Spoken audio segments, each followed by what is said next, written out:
നല്ല മധുരമുള്ള ചക്ക കൊണ്ട് നമുക്കൊരു ഹൽവ ഉണ്ടാക്കിയാലോ? ഏലക്ക, അണ്ടിപ്പരിപ്പ്, നെയ്യും പിന്നെ ശർക്കരപ്പാനിയും ചേർത്ത് ആണ് നമ്മുടെ ഹൽവ ഉണ്ടാക്കുന്നത്. അതിനായിട്ട് ആദ്യം വേണ്ടത് നമ്മുടെ ചക്കയെ ഒന്ന് മിക്സിയിലിട്ട് നല്ലോണം ഒന്ന് അടിച്ചെടുക്കണം.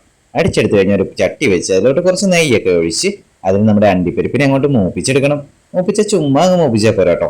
അണ്ടിപ്പരിപ്പ് നല്ല കളർ മാറി നല്ല ബ്രൗൺ കളറിലേക്ക് മാറുന്നത് വരെ നമ്മൾ നല്ലോണം മൂപ്പിച്ചെടുക്കണം. ഇതുപോലെ ഇതുപോലെ അതിനെ എടുത്ത് മാറ്റി വെക്കുക. അപ്പോഴത്തേക്കും നമ്മളൊരു പാത്രം വെച്ച് അതിലേക്ക് നെയ്യ് ഒഴിച്ച് അതിലേക്ക് നമ്മൾ അരച്ച് വെച്ചേക്കുന്ന ചക്ക അങ്ങോട്ട് ഒഴിക്കുക. അത് ഒഴിച്ചിട്ട് നല്ലോണം അങ്ങോട്ട് നീക്കിയിടണം കേട്ടോ, കളയാൻ പറ്റില്ല. ചക്ക ഔഷധ ഗുണമുള്ള സാധനമാണ്.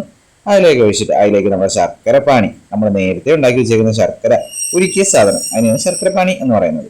ആ സാധനം അങ്ങോട്ട് ഒഴിച്ചിട്ട് പിന്നെ ഒന്നും നോക്കണ്ട, ഇളക്കലോട് ഇളക്കൽ നിർത്തുകയേ ചെയ്യരുത്. കൈ നിർത്തി കഴിഞ്ഞാൽ അടി പിടിക്കും. അതുകൊണ്ട് തന്നെ കൈ നിർത്താണ്ട് ഇളക്കിക്കൊണ്ടേയിരിക്കണം.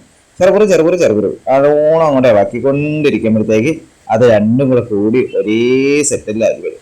അതിലേക്ക് കുറച്ച് നെയ്യ് നല്ലോണം അങ്ങോട്ട് ഒഴിച്ചു കൊടുക്കുക. നമ്മൾ ആവശ്യത്തിന് നെയ്യ് ഒഴിക്കുക. നമുക്ക് അലുവയൊക്കെ ആകുമ്പോഴത്തേക്ക് ആവശ്യത്തിന് നെയ്യ് ഉണ്ടാവുമല്ലോ. അപ്പോൾ അതുകൊണ്ട് തന്നെ അതിന് ആവശ്യത്തിന് നെയ്യ് ഒഴിക്കുക.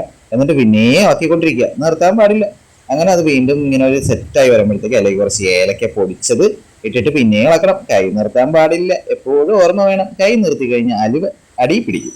പിന്നെ നമ്മൾ മൂപ്പിച്ച് വെച്ചേക്കുന്ന അണ്ടിപ്പരിപ്പ് ഇട്ട് നല്ലോണം പിന്നെ ഇളക്കിക്കൊണ്ടേയിരിക്കണം. മിക്സിയിൽ അടിക്കുന്ന പോലെയാണ് കൈ കൊണ്ട് ഇളക്കുന്ന ഈ പണി.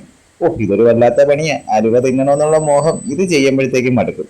ഇതിങ്ങനെ പാത്രത്തിൽ നിന്ന് വിട്ട് വരുന്നത് വരെ നമ്മൾ ഇങ്ങനെ ഇളക്കിക്കൊണ്ടേയിരിക്കണം. അതൊരു സൈസ് പശ പോലെ ആവുന്നത് പോലെ നമ്മൾ ഇങ്ങനെ ഇളക്കി നമ്മള് ഇപ്പോഴത്തേക്ക് നമ്മുടെ ആ ഒരു രൂപത്തിലേക്ക് വന്നിട്ടുണ്ട്. ഇപ്പൊ നമ്മുടെ അലുവ പോരുമ്പോഴത്തേക്കും വിട്ട് വരുന്ന ഒരു പരുവത്തിലേക്ക് വന്നിട്ടുണ്ട്.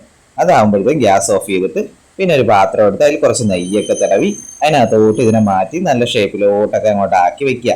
ഇപ്പോഴത്തേക്കും നമ്മുടെ അലുവ ഏകദേശം സെറ്റായി. ഇനി നമുക്കൊരു പാത്രത്തിലേക്ക് മാറ്റാം. ഇപ്പൊ കാണാം നമ്മുടെ അലുവയുടെ കോലം എന്താണെന്ന്. ഞാൻ പ്രതീക്ഷിച്ചതിനും ഏറ്റവും നല്ലോണം തന്നെ വന്നിട്ടുണ്ട്. ഞാൻ ഇത്രയൊന്നും പ്രതീക്ഷിച്ചില്ല. എന്തായാലും നമ്മുടെ അലുവ സെറ്റ് ആയിട്ടുണ്ട്. ഇനി കട്ട് ചെയ്ത് നമ്മൾ കഴിക്കാം.